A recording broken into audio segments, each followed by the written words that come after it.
खिलौने की दुकान में खरीदारी कर रही थी। तभी मैंने उस दुकान वाले को एक 5-6 साल के बच्चे से बात करते हुए देखा। वह बच्चा एक गुड़िया खरीदने के लिए आया था, लेकिन दुकानदार बोला, माफ़ करना बेटा, लेकिन इस गुड़िया को खरीदने के लिए तुम्हारे पास पर्याप्त पैसे नहीं हैं। फिर उस छोटे से लड़के ने उदास भरी आंखों से मेरी ओर देखकर मुझसे पूछा, आंटी, क्या आपको भी यही लगता है कि मेरे पास पूरे पैसे नहीं हैं? मैंने उसके पैसे गिने और उससे कहा, हाँ बेटे, ये सच है कि तुम्हारे पास इस गुड़िया को खरीदने के लिए पूरे पैसे नहीं हैं। वह नन्हा सा लड़का अभी भी अपने हाथों में वो गुड़िया थामे हुए खड़ा था। मुझसे रहा नहीं गया। इसके बाद मैंने उसके पास जाकर उससे पूछा कि यह गुड़िया तुम किसे देना चाहते हो? इस पर उसने उत्तर दिया कि यह वो गुड़िया है जो उसकी बहन को बहुत पसंद है और वह इसे उसके जन्मदिन के लिए उपहार में देना चाहता है। यह गुड़िया पहले मुझे मेरी मम्मी को देना है, जो कि बाद में जाकर मेरी बहन को दे देंगी। यह कहते कहते उसकी आंखें नम हो गई थी। थोड़ी देर रुकने के बाद उसने कहा कि मेरी बहन भगवान के घर गई है और मेरे पापा कहते हैं कि मेरी मम्मी भी जल्द ही भगवान से मिलने जाने वाली हैं। तो मैंने सोचा कि क्यों ना वो इस गुड़िया को अपने साथ ले जाए और मेरी बहन को दे दे। मेरा दिल धक सा रह गया था। उसने ये सारी बातें एक सांस में ही कह डाली और फिर मेरी ओर देखकर बोला, मैंने पापा से कह दिया है कि मम्मी से कहना कि वो अभी ना जाए और मेरा दुकान से लौटने तक का इंतज़ार करे। फिर उसने मुझे एक बहुत प्यारा सा फ़ोटो दिखाया जिसमें वह खिलखिलाकर हंस रहा था। इसके बाद उसने मुझसे कहा कि मैं चाहता हूँ कि मेरी मम्मी यह मेरा फ़ोटो भी अपने साथ ले जाए ताकि मेरी बहन मुझे भूल नहीं पाए। मैं अपनी मम्मी से बहुत प्यार करता हूँ और मुझे नहीं लगता कि वो मुझे ऐसे छोड़ने के लिए राज़ी होंगी, पर पापा कहते हैं कि उन्हें मेरी छोटी बहन के साथ रहने के लिए जाना ही पड़ेगा। इसके बाद फिर से उसने उस गुड़िया को गमगीन आंखों से खामोशी से देखा।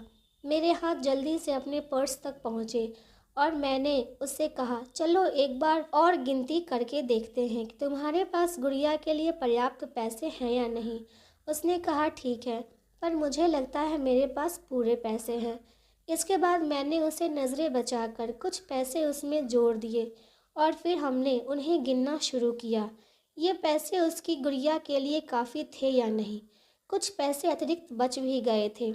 नन्हे से लड़के ने कहा, भगवान का लाख लाख शुक्र है मुझे इतने सारे पैसे देने के लिए। फिर उसने मेरी ओर देखा और कहा कि आंटी, आपको पता है, मैंने कल रात सोने से पहले भगवान से प्रार्थना की थी कि मुझे इस गुड़िया को खरीदने के लिए पैसे दे देना ताकि मम्मी इसे मेरी बहन को दे सके, और भगवान ने मेरी बात सुन ली।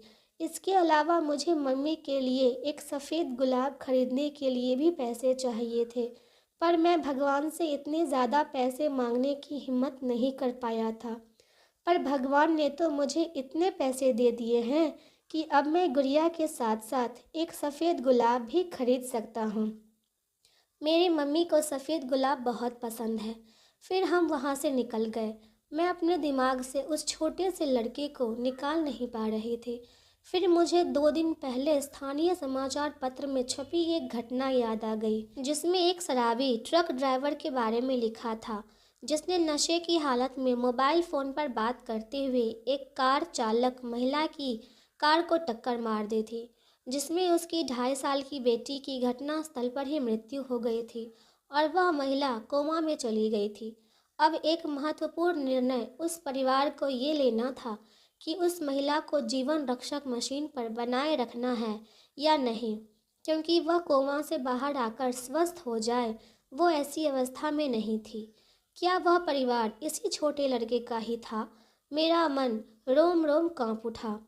मेरी उस नन्हे लड़के के साथ हुई मुलाकात के 2 दिनों बाद मैंने अखबार में पढ़ा कि उस महिला को बचाया नहीं जा सका।